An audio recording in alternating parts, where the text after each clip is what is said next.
I actually am not a fan of being a vegetarian, I think you probably got that.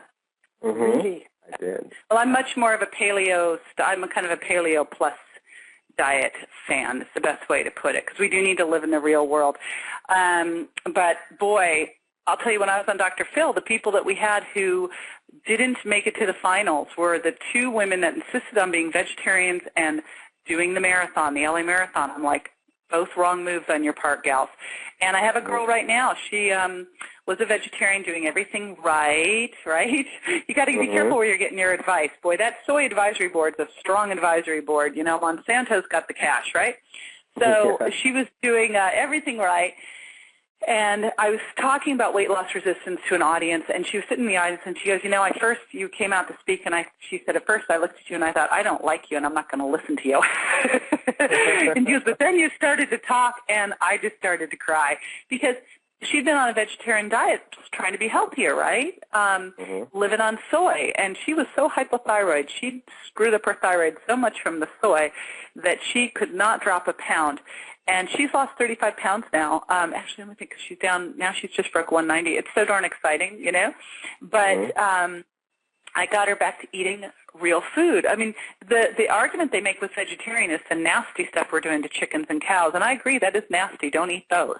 Go get grass-fed cows, wild fish, those happy chickens that were allowed to run around and eat normal chicken feed, not soy.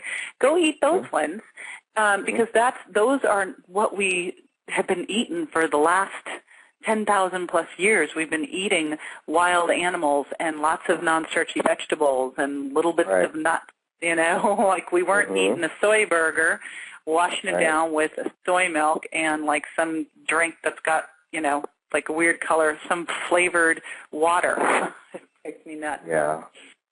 Anyway, so that's why you might see with a vegetarian diet, I mean, in general, you're not going to get the right amount of protein. Protein not only is very satiating, it also, you need protein to be able to hold on to or build muscle, to make your brain chemicals, to carry your hormones. And what I tell people is your body's not a bank account, it's a chemistry lab. And those hormones, you want to make sure when you're eating are telling your body to burn off fat and hold on to or build muscle. And if you're eating a high-carb vegetarian diet, because guess what, you can't eat a low-carb vegetarian diet. There would be nothing to eat unless you're eating all fat. The very nature of a carbohydrate diet is going to be much higher in carbohydrates, and a high-carbohydrate diet will bring up insulin and make you a better fat store, and you won't have the ability to build the muscle because you don't have the quality of protein there that you need, those amino acids, to build the muscle to crank your metabolism.